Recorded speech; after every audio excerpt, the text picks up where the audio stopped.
All right, welcome everyone back to the channel. We are out today at Memorial Park in Wilsonville, Oregon. It originally was just a 9-hole course, but got some extra holes put in by our fearless team captain, Jesse Tomano, who is willing to fight any and every city that doesn't have a disc golf course in order to put one in. So shout out to Jesse, shout out to All Day. I'm out here filming because we got an all-day tournament coming up end of February 28th. Make sure you guys go ahead and sign up for that tournament. No tie today, I know you guys are sad. I'm out today with my buddy Double A.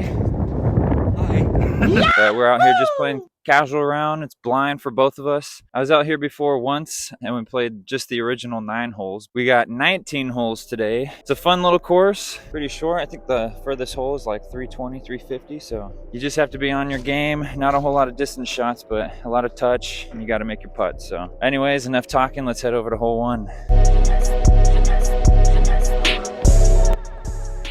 This course is cool. It's got 2 practice baskets and a nice little net to throw in to warm up beforehand. Hole 1, we got 280 down there, a little bit downhill underneath that pavilion area. You've got OB path behind the basket, and then underneath the basket is a little bit of cement, and it's suspended in the air, so kind of a cool little feature for this hole. Nice little starting hole to get you going.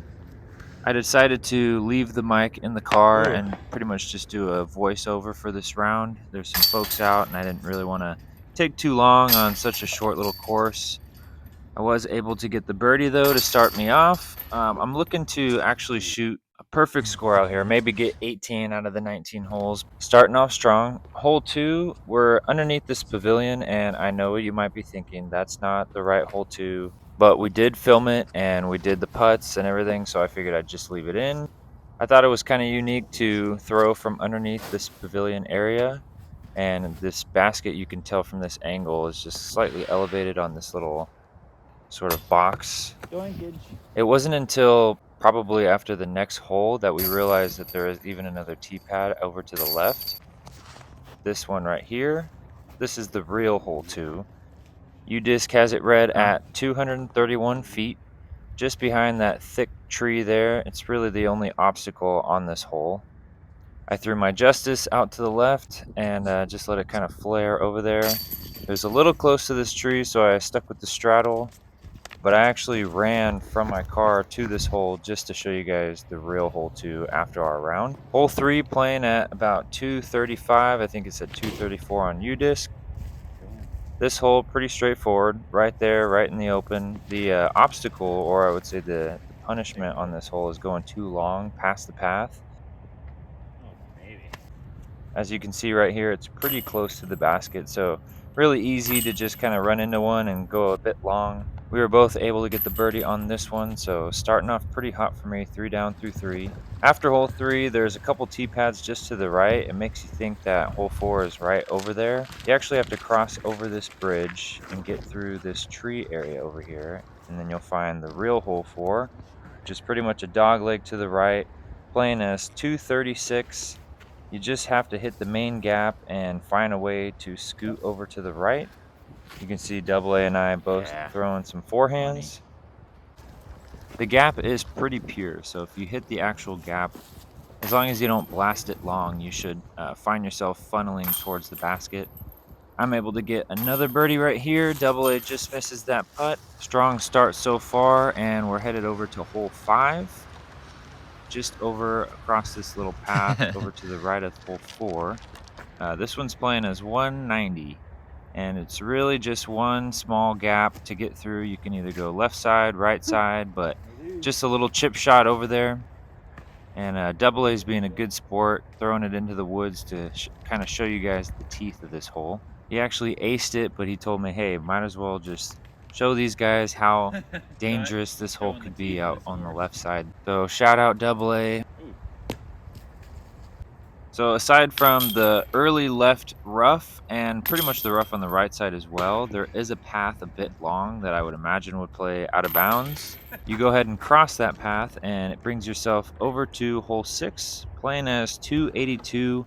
It honestly felt a little longer just because these trees right in front of the tee pad. They're marked with some pink flags, so it made me believe that this is a Mando to the right side. I don't think anybody wants you throwing over to the left over some property.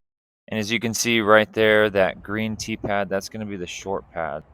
We both got out here for some long putts. Not able to cash in the birdie though, so this is actually going to be my first par on the day. Brings us to hole 7. I do apologize for the sun. It just was pretty much raging right in where we're trying to film. But this is hole 7. We thought initially it was that short left basket, but after looking into it a little bit further, we realized it's this long one out over there in the shade. It says about 309, but I swear it's playing like 350. I'm no big arm with the backhand, but I did throw a hex, and it felt like I didn't even get close. Again, this is the other basket over here on the left. This course is actually really cool how it sets up either a long or a short look towards each hole. In some instances, it has a shorter tee pad. In this case, there's actually 2 baskets. So this long one is for the longs, and I imagine the short one would be for the shorts. And that's going to bring us to hole 8. Another short 205, but tricky. You got to hit one of these gaps. I decided to take the forehand route to start. I figured I would skip a justice over there, and I caught on to a little something, kind of skipped me straight. Double A going for the backhand skip shot, hits a tree, and then I hit this gap perfectly with the pig, and I probably should have thrown that first shot. Double A showing off some good forehand touch with that approach shot. Well done. Puts himself in the bullseye. And I was under the only other tree out here to the left. Had to drop to a knee. Tried it once. Tried it twice. No luck. It's going to be another par for the both of us. And you can see that pig was absolutely pinned. Bringing us to hole 9. This one is a shorty, 140. I thought it was going to be that basket over to the left, but that's actually hole 10's basket. So it's on the right side here, just tucked into these trees. I honestly didn't want to run this one at all because I was afraid that I was going to get trapped, and I just wanted to get a birdie since I had gotten a few pars in a row at this point. You can see backhand, forehand, toss it over there, miss some trees. I went with the Zone OS, and Double A went with the Luna. Here I am trying to apply some pressure, putting it on for those 15-footers. Let's go. But we're able to get the birdies. Brings us to hole 10. Quite a bit of a dog leg, and it's a little tough to see from the tee pad, so I showed you that's the basket we're going to, and there it is again. I zoomed in on it for you. Playing a little over 180. Nice little chip shot over to the right. You can go backhand, forehand. Double A went with the high backhand, trying to run it. It actually got real close, and it just went a tad bit long. Still well within his range. And there he goes, cashes it in, and this is going to be another star frame for the boys. Next tee pad is through this little walkway over here. It's kind of tough if you've never been here before, but brings us to hole 11.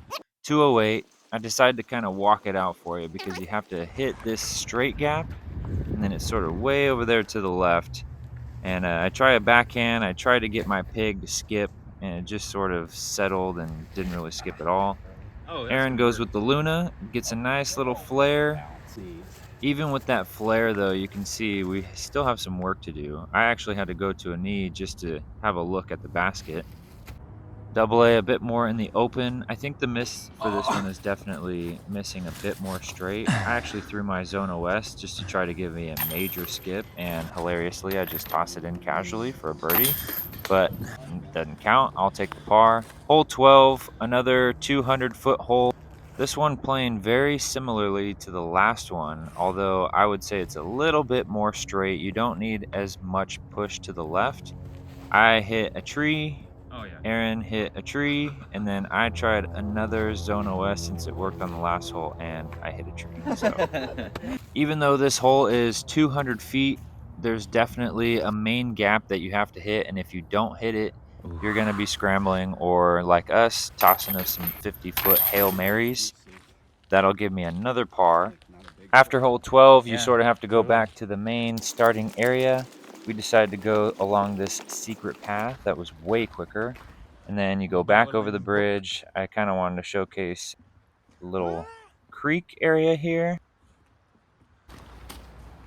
Brings us over to hole 13. It feels like it's hole 4 after finishing hole 3. It's just right over to the right. There's going to be some hay bales over there. I imagine that it plays sort of like an island because you have the walking path right behind the basket. Hit and sit. This is a hole that I remember in the past when it was just 9 holes, but there wasn't any hay bales to sort of block you in for an island shot. I'm able to get another birdie though, and we're not going to talk whether or not double A was out of bounds. That'll bring us to hole 14. As you can see, that pad right there is the short hole 14's pad. And we're playing from the long, so we're back here underneath this tree. I believe this is a new look as well. I remember the basket placement, but I don't remember this tee pad location. So I like how on this course, there's some pretty simple lines, but if you're talking from the short to the long pin, they don't just move it back and make it longer. They actually add another look. So it kind of makes it a little bit unique. We pretty much go right at it as much as we can. There is a drop off behind the basket, which makes running it, if you're short, a little bit scary. There is just a chance of a roll away. If you putt tentatively, you could catch edge and roll all the way down the hill. I think I remember actually doing that last time I was out here. Brings us to hole 15, 225. Pretty much just straight over there. I opted for the forehand because it just seemed like it just was begging me to throw it. I went ahead and threw the Justice. It's pretty much perfect distance for this hole. Yeah, there's a gap. Aaron goes with the Sky backhand. There is a gap over there. He hits it. Just kind of comes up a little bit short. I believe this path is out of bounds, like in front of it. So you have to clear it, and it sort of plays as an island. We're not playing that necessarily today, but in a tournament, you might want to look out for that detail. Yeah. That brings us to Oh, yeah, hole it's this one, 16. 16. I do remember this position, at least the basket position. I don't quite remember whether or not the tee pad was right here, but sort of just a straight shot. You have to miss the trees left and right, and then it funnels down to the left. I got wrecked by this tree, left it too straight, threw it right into the branches. Push. Double A, bit of a misrelease early, but you can see he gets a nice little skip, and he's going to be right on the path. Player B for double A pretty much threw the ideal perfect shot. There's Luna, nice flip up, good carry.